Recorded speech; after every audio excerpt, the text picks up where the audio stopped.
لیکن ایک یہاں پر مسئلہ یہ بھی ہے، اولیاء اللہ سب کے لیے محترم ہے، لیکن کچھ لوگوں کو یہ بھی شکایت ہے، کچھ لوگوں میں تنقید، ایک تعمیری تنقید تو ہر کسی کا حق ہے، لیکن آپ کے بارے میں یہ کہا جاتا ہے کہ بعض اوقات آپ تمسخر اڑاتے ہیں غوث پاک یا دیگر اولیاء کرام کے بارے میں، شاید وہ کہیں پر غلو ہوتا ہوگا، لیکن اس کو آپ کو لگتا نہیں ہے کہ ایک تعمیری تنقید کی جا سکتی ہے بجائے اس کے کہ تمسخر کیا جائے یا اسے ہنسنے کے انداز میں کہا جائے جس سے لوگوں کی دل آزاری ہو رہی ہے؟ پہلی بات تو یہ کہ جو کامن اولیاء اللہ ہے نا جی، اس کے اوپر تو کبھی ایسی بات نہیں ہو. آپ کبھی نہیں دیکھیں گے میں نے امام بخاری یا امام مسلم کے بارے میں کوئی ایسی بات کی ہو. جی جناب، یہ بھی جھوٹ بول رہا ہے.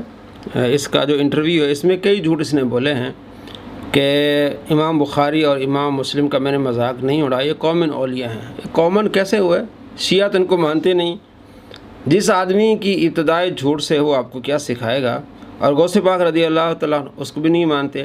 آگے ہم آپ کو دکھاتے ہیں کہ کس طرح اللہ تبارک و تعالیٰ کی شان میں گستاخی کرتا ہے. آپ ایسے گستاخوں سے بچ جائیں میرے بھائیو. رہ گئے شیخ عبدالقادر جیلانی، تو میں نے جب بھی ان کا نام لیا ہے رحمۃ اللہ علیہ کے ساتھ لیا ہے، اور اس میں پھر میں ساتھ ہمیشہ بولتا ہوں کہ میں کسی بزرگ کو کرٹیسائز نہیں کر رہا ہوں. ان کے نام پہ جو آپ کہانیاں کروا رہے ہیں نا، ان کہانیوں کو ہم کرٹیسائز کر رہے ہیں. ان کے نام پر جو آپ کہانیاں کرا رہے ہیں، جناب کتابوں میں لکھی ہیں بہت ساری چیزیں. اب یہ اپنی ویڈیوز میں کہتا جناب 1857 سے پہلے کوئی دیوبندی نہیں تھا، 1895 سے پہلے کوئی بریلوی نہیں تھا، یعنی اس سے پہلے جتنے مسلمان تھے وہ ہمارے جیسے تھے. بھائی اس سے پہلے ساری کہانیاں لکھی ہوئی جس کو آپ کہانیاں کہتے ہیں. امام ذہبی رحمۃ اللہ علیہ اپنی کتاب میں سیر اعلام النبلاء میں لکھے گئے ہیں کہ حضرت امام احمد بن حنبل رحمۃ اللہ علیہ نے اللہ تبارک و تعالیٰ کا دیدار کیا. اب یہ جھوٹ بولتے جناب یہ فیضان سنت میں لکھا ہوا ہے، فضائل اعمال میں لکھا ہوا ہے. بھائی یہ تو امام ذہبی لکھے گئے ہیں، امام ابن حجر عسقلانی نے چیزیں لکھی ہیں. ایک طرف وہ کہتا ہے جناب 1857 سے پہلے کوئی دیوبندی نہیں تھا، 1895 سے پہلے کوئی بریلوی نہیں تھا، اس سے پہلے ہم جیسے مسلمان تھے، اس سے پہلے ساری چیزیں لکھی گئی ہیں. کہتا میں علمی کتابیں، بھائی علمی کتابیں ان کتابوں کو پڑھو، چونکہ اس کو فرقہ واریت کرنی ہوتی ہے. اگر امام ذہبی کا نام لے گا تو اس کی ویوز نہیں بڑھیں گے، فرقہ واریت کیسے کرے گا؟ اگر کوئی کہتا ہے نا کہ جی کہانیوں کو کرٹیسائز نہیں کر سکتے، تو قرآن میں احادیث میں تو جو انبیاء کے ساتھ منسوب کہانیاں نا، ان کو بھی اللہ تعالیٰ نے ان کا تمسخر اڑایا. نعوذ باللہ من ذالک کہ اللہ تبارک و تعالیٰ مذاق اڑاتا ہے. قرآن پاک میں اللہ تبارک و تعالیٰ مذاق اڑاتا ہے. اللہ مان والافید، کس طرح اس کی جہالت جو سامنے آ رہی ہے. لیکن کچھ ایسے ظاہری اسباب کی میں آپ کو چھوٹی ایک مثال دیتا ہوں. مثال سنیں جی، بہت ورسٹ مثال تو شاید کیمرے میں ہضم نہ ہو. سورہ المائدہ کے اندر 17 نمبر آیت میں اللہ تعالیٰ نے فرمایا ہے کہ لقد کفر الذین قالوا ان اللہ هو المسیح ابن مریم. وہ کافر ہیں جو کہہ رہے ہیں کہ عیسیٰ ابن مریم ہی اللہ ہے. اللہ کا کوئی کیا بگاڑ لے گا اگر اللہ ارادہ کرے عیسیٰ کو، اس کی ماں کو اور جتنے زمین میں ان سب کو ہلاک کر دے، تو اللہ کا کوئی کیا بگاڑ سکتا ہے؟ اب غصہ تھا عیسائیوں پہ، اور اللہ تعالیٰ کیا کہہ رہا ہے کہ عیسیٰ اور اس کی ماں کو میں موت دے دوں، اور موت کا لفظ بھی نہیں ہلاک کا لفظ استعمال کیا ہے. تو میرا کوئی کیا بگاڑ لے گا؟ یہ ہوتے تو اللہ کو مشورہ دیتے کہ حضرت عیسیٰ پہ تو ہاتھ والا رکھے. تو استغفر اللہ، کس طرح کی بدتمیزی بد اخلاقی. کیا اللہ تبارک و تعالیٰ حضرت عیسیٰ علیہ السلام کا مذاق اڑا رہا ہے؟ اللہ تبارک و تعالیٰ فرماتا ہے کہ میری بات کرو، کسی اور کی بات نہ کرو. اگر میں موت دے دوں، ان کو اپنے پاس بلا لوں، تو تم کیا بگاڑ لو گے؟ اب ہلاک کا معنی موت کے لیے ہوتا ہے. جو ادب والا ہوتا ہے وہ عربی سے جب اردو کو اس کا ترجمہ کرتا ہے تو ادب والا، احترام والا کرتا ہے، وصال والا کرتا ہے. آپ صلی اللہ تعالیٰ علیہ وآلہ وسلم کی حدیث بخاری میں آپ صلی اللہ تعالیٰ علیہ وآلہ وسلم بھی ہلاک کا لفظ استعمال کیا. تو کیا آپ صلی اللہ تعالیٰ علیہ وآلہ وسلم نے انبیاء علیہ السلام کا تمسخر اڑایا ہے؟ نعوذ باللہ من ذالک. 3455 نمبر روایت ہے، حضرت ابو ہریرہ رضی اللہ تعالیٰ عنہ روایت کرتے ہیں کہ آپ صلی اللہ تعالیٰ علیہ وآلہ وسلم نے فرمایا پہلے بنی اسرائیل کے انبیاء لوگوں پر حکمران ہوا کرتے تھے. ایک نبی کا وصال ہوتا تو دوسرا نبی اس کا خلیفہ بنتا. اب یہاں لفظ کیا ہے؟ ہلاک نبی کلما ہلاک نبی خلفہ نبی. ایک نبی کا وصال ہوتا، اگر اس کا معنی لیں کہ ایک نبی ہلاک ہوتا تو دوسرا نبی آ جاتا، اس کا مطلب آپ علیہ السلام نے بھی انبیاء علیہ السلام کا مذاق اڑایا ہے. اور قرآن مجید فرقان حمید میں کیا ہے؟ اللہ تبارک و تعالیٰ فرماتا ہے مذاق اڑانے والے جاہل ہوتے ہیں. سورہ بقرہ آیت نمبر اس کی ہے 67. حضرت موسیٰ علیہ السلام سے جب ان کی قوم نے کہا کہ ایک بندے کو کسی نے قتل کر دیا ہے، آپ اپنے رب سے پوچھیں کہ اس کو کس نے قتل کیا ہے. تو موسیٰ علیہ السلام نے کیا کہا؟ وَإِذْ قَالَ مُوسَىٰ لِقَوْمِهِ إِنَّ اللَّهَ يَأْمُرُكُمْ أَن تَذْبَحُوا بَقَرَةً. موسیٰ علیہ السلام نے کہا کہ اللہ تبارک و تعالیٰ حکم دیتا ہے کہ تم گائے کو ذبح کرو. قالوا اتتخذنا ہزوا. ان کا کیا آپ ہم سے مذاق کر رہے ہیں؟ ہم کہہ رہے ہیں کہ اس بندے کو کس نے قتل کیا ہے اور آپ کہہ رہے ہیں کہ گائے ذبح کر لو، آپ ہم سے مذاق کر رہے ہیں۔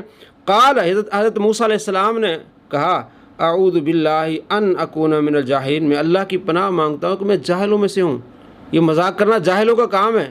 تو کس طرح اللہ تبارک و تعالیٰ کی اس نے گستاخی کی کہ اللہ تبارک و تعالیٰ انبیاء علیہ السلام کا مذاق اڑاتا ہے، نعوذ باللہ من ذالک۔ اللہ تبارک و تعالیٰ پر اتنی بڑی تہمت کہ اللہ تبارک و تعالیٰ تمسخر اڑاتا ہے ان کہانی۔ کون سی کہانی؟ اللہ فرماتا ہے تم میری بات کرو، اگر کوئی عیسیٰ کی بات کرے گا تو میں مالک ہوں، میں خالق ہوں، عیسیٰ کو میں موت دے دوں تو تم کیا کرو گے؟ تمام انبیاء علیہ السلام کو موت کس نے دی؟ اللہ نے دی ہے، وہ وصال فرما گئے۔ اب حالانکہ کا معنی وصال کا معنی بھی ہے، ادب والا وصال کا معنی کرے گا، بے ادب اس طرح کی باتیں کرے۔ جب عربی کے الفاظ کو جب ہم اردو میں لائیں گے تو ان کو ادب والا معنی پہنائیں گے جناب، بے ادبی والا نہیں۔ آپ صلی اللہ تعالیٰ علیہ وآلہ وسلم کے بارے میں بھی یہ کہو گے کہ آپ علیہ السلام نے مذاق اڑایا انبیاء علیہ السلام کا۔ انبیاء علیہ السلام کا مذاق اڑانا تو یہ کافروں کا طریقہ ہے۔ اس میں ایسی کوئی بات نہیں جس میں یہ ہے کہ اللہ تبارک و تعالیٰ نے حضرت عیسیٰ علیہ السلام کو مذاق اڑایا ہو، یعنی اپنی جہالتوں کا دفاع قرآن سے کرنا۔ آگے کس طرح دیکھیں اس کی جہالت میں اللہ نے اپنی توحید اسٹیبلش کرنی ہے، اور اس کے لیے کرنا، اور یہ تو اللہ نے اپنی توحید اسٹیبلش کرنی ہے، نعوذ باللہ من ذالک۔ اللہ تبارک و تعالیٰ نبیوں کا مذاق اڑا کے توحید اسٹیبلش کرے گا، اور اس کی توحید کیا ہے جناب؟ جو اللہ کو مانتا کہتا ہے اللہ تبارک و تعالیٰ کی جب آپ توحید بیان کریں گے تو جناب نبی کی گستاخی ہوگی، نعوذ باللہ۔ یہ کیسی توحید ہے کہ جب اللہ کی توحید بیان کریں گے تو نبیوں کی گستاخی ہو؟ آگے دیکھیں کس طرح یہ لوگ سامنے کتابیں رکھ کے عوام کو کیسے دھوکہ دیتے ہیں۔ نبی علیہ السلام کے بارے میں قرآن میں ہے، یعنی کہ وما محمد الا رسول قد خلت من قبلہ الرسل، محمد تو نہیں مگر ایک رسول، ان سے پہلے بھی اور رسول گزرے ہیں۔ تو کیا اس سے اللہ تبارک و تعالیٰ نے مذاق اڑایا ہے کہ آپ صلی اللہ تعالیٰ علیہ وآلہ وسلم فوت ہو جائیں گے یا وصال ہو جائے گا آپ کا؟ تو اس سے کیا اللہ تبارک و تعالیٰ نے مذاق اڑایا؟ کون سی بات ہے جس میں یہاں مذاق اڑایا گیا ہے؟ عیسیٰ علیہ السلام کے بارے میں کون سی ایسی بات ہے جس کا تمسخر اللہ نے اڑایا ہے؟ اللہ کے بندوں ایسے جاہلوں کو پہچانو۔ اور کس طرح حضرت ابوبکر صدیق کے بارے میں بات کرے گا؟ پھر یہ مر جائیں یا قتل کر دیے جائیں، اور پاکستان میں ہم ترجمہ کرتے ہیں وصال فرما جائیں یا شہید کر دیے جائیں، تو مر جائیں۔ دیکھیں آپ صلی اللہ تعالیٰ علیہ وآلہ وسلم کے لیے اردو میں اس طرح جملے نہیں کہتے۔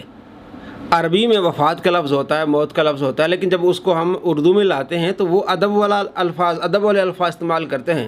عربی میں ایک چیز استعمال ہوتی ہے لیکن جب ہماری زبان میں آئے گی تو اس کو وہ ہم معنی لیں گے جو ہمارے ہاں احترام والا ہے۔ کس طرح دیکھیں بے ادب لوگ۔ آپ صلی اللہ تعالیٰ علیہ وآلہ وسلم مر جائیں، نعوذ باللہ من ذالک۔ ایسے بے ادبوں سے بچو میرے بھائیو، ایسے گستاخوں سے بچیں آپ، دین سے الٹے قدم پھر جاؤ گے۔ یہ آیت حضور علیہ السلام کی غزوہ احد میں شہادت کی جب افواہ پھیلی اس پہ نازل ہوئی، اور حضرت ابوبکر صدیق کا خطبہ کم از کم 4 جگہ تو ڈیٹیل کے ساتھ صحیح بخاری میں ہے، انہوں نے بھی یہی آیت پڑھ کے کلیئر کٹ اعلان کیا کہ نبی علیہ السلام دنیا سے چلیں گے، اور پھر انہوں نے ایک فرضی جملہ بولا۔ یہ اکثر کہتے ہیں جی اللہ تو بول سکتا ہے اپنے پیغمبروں کو، آپ نہیں بول سکتے، تو حضرت ابوبکر صدیق نے تو فرضی جملہ بولا، فمن کان یعبد محمدا فان محمدا قد مات، تم میں جو بھی محمد کی عبادت کرتا تھا جان لے کے محمد مر چکے ہیں۔ نعوذ باللہ من ذالک۔ کس طرح بے ادبی ہے کہ مات کا معنی یہ لفظ عربی کا ہے، جب ہم اردو میں لے آئیں گے تو اس کو وصال کا معنی پہنائیں گے، ادب والا۔ عربی میں مات یہ استعمال ہوتا ہے، لیکن جب اردو کا معنی کریں گے ہم ادب والا معنی استعمال کریں گے۔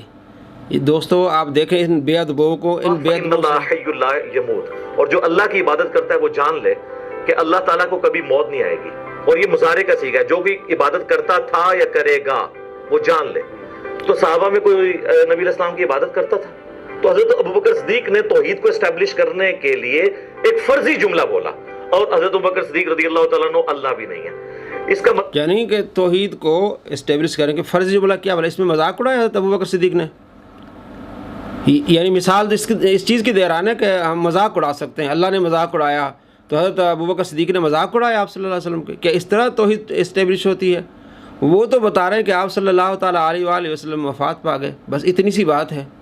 اب مثالیں دے رہے ہیں جناب مذاق کی، یہ مذاق کی مثال بنتی ہے کہ جب توحید سے بات ٹکراتی ہے تو بات کو سمجھانے کے لیے بعض اوقات یہ ہوتے تو یہ تو کہتے ہیں تم تو تمسخر اڑا رہے، لیکن بات سمجھانے کے لیے آپ کو لگتا نہیں بات بگڑ جاتی ہے جب تمسخر کی بات ہو، یا پھر چونکہ آپ نے ریفرنس تو دیا اللہ تعالیٰ کا، لیکن چونکہ ہم تو انسان ہیں ہم سارے۔ دیکھیں کس طرح کا ریفرنس دیا، اس میں اللہ تبارک و تعالیٰ پر اس نے جھوٹ بولا کہ اللہ تبارک و تعالیٰ انبیاء علیہ السلام کا مذاق اڑاتا ہے۔ اللہ تبارک و تعالیٰ تو فرمایا وجیحاً فی الدنیا والآخرہ، عیسیٰ علیہ السلام دنیا میں بھی عزت والے ہیں، آخرت میں بھی عزت والے ہیں، تو آپ عزت والوں کا اللہ تبارک و تعالیٰ مذاق اڑائے گا؟ ایسی کون سی بات ہے جہاں اللہ تبارک و تعالیٰ نے مذاق اڑایا ہو؟ اللہ تبارک و تعالیٰ تو فرماتا ہے کہ میری عبادت کرو، عیسیٰ علیہ السلام کو خدا نہ مانو، میں اس کو بھی وفا دیتا ہوں، میں اس پر مالک ہوں، میں اس پر تصرف کر سکتا ہوں، تو اس میں مذاق کی کون سی بات ہے؟ اللہ تبارک و تعالیٰ تو ایک سیریس بات ہو رہی ہے کہ میری بات کرو۔ اب یہ دیکھیں ایسے بدبختوں کے پیچھے جائیں گے تو آپ کی پیچھے بھی بدبختی آئے گی، آپ کی آخرت تباہ و برباد ہو جائے گی۔ اپنی آخرت کو بچائیے، ایسے گستاخوں سے بچیے۔ اللہ پر جھوٹ باندھا نعوذ باللہ کہ اللہ مذاق اڑاتا ہے، نبی علیہ السلام مذاق اڑاتے ہیں، صحابہ نے مذاق اڑایا، اور مذاق کے بارے میں قرآن میں کیا ہے؟ جاہلوں کا کام ہے، یہ اللہ فرماتا ہے قرآن پاک میں کہ جاہلوں کا کام ہے یہ مذاق اڑانا، اور وہ جہالت اللہ تبارک و تعالیٰ پر تھوپ رہا ہے۔ الامان والحفیظ، الامان والحفیظ۔ اللہ کریم آپ کو ایسے گستاخوں سے اور ایسے بدبختوں سے بچائے اور باادب بنائے آپ۔